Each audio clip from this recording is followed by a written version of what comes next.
సాంకేతికంగా ఎంతో అభివృద్ధి చెంది రెండవ ప్రపంచ యుద్ధంలో చావు దెబ్బ తిని కూడా మళ్లీ శ్రమించి తనపై అణుబాంబులు వేసిన అమెరికాను సవాల్ చేసే స్థితికి ఎదిగిన జపాన్లో కూడా మంత్రాలు తంత్రాల్ని నమ్ముతారు అంటే ఆశ్చర్యంగా అనిపించినా ఇది మాత్రం నిజం. జపాన్లో మంత్రాల పట్ల విశ్వాసం కలిగించింది భారతదేశం నుండి జపాన్కి వ్యాపించిన మహాయాన బౌద్ధ మతమే అని తెలుస్తున్నది. భారతదేశంలో ఏర్పడ్డ మహాయాన బౌద్ధం కంటే ముందు కొరియాకు వ్యాపించింది.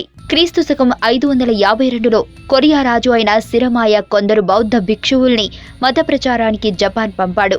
నాటి జపాన్ చక్రవర్తి కిమాయ్ తన దేశంలో మహాయాన బౌద్ధ మత ప్రచారం జరగటానికి చాలా సహకరించాడు. జపాన్లో బుద్ధుడి తొలి ఆలయం ఒక పూరిపాకలో ఏర్పాటు చేయబడింది.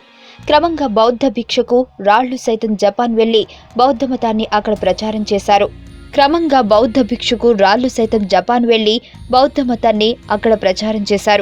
7వ శతాబ్దంలో జపాన్ని పాలించిన సోటోకు చక్రవర్తి జపాన్లో బౌద్ధ మతం విస్తరించడానికి తన యథాశక్తి కృషి చేశాడు.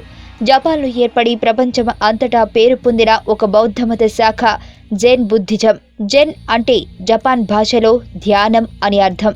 క్రీస్తు శకం 749లో నాటి జపాన్ రాజధాని అయిన నారా నగరంలో తొలిసారి అతిపెద్ద ఇత్తడి బుద్ధుడి విగ్రహం స్థాపించబడింది.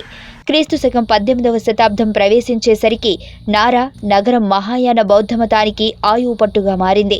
ప్రస్తుతం జపాన్లో 13 వర్గాలుగా మహాయాన బౌద్ధం చీలిపోయి ఉన్నది. ఈ 13 వర్గాలలో 5 వర్గాలు ప్రముఖ స్థానంలో ఉన్నాయి అని తెండాయ్, షిన్గాన్, బెన్ పర్లాండ్, నికిరిన్ మరియు జోడో. ఈ 5 వర్గాల్లో ప్రథమ స్థానంలో ఉన్నది జన్ బుద్ధిజం శాఖ.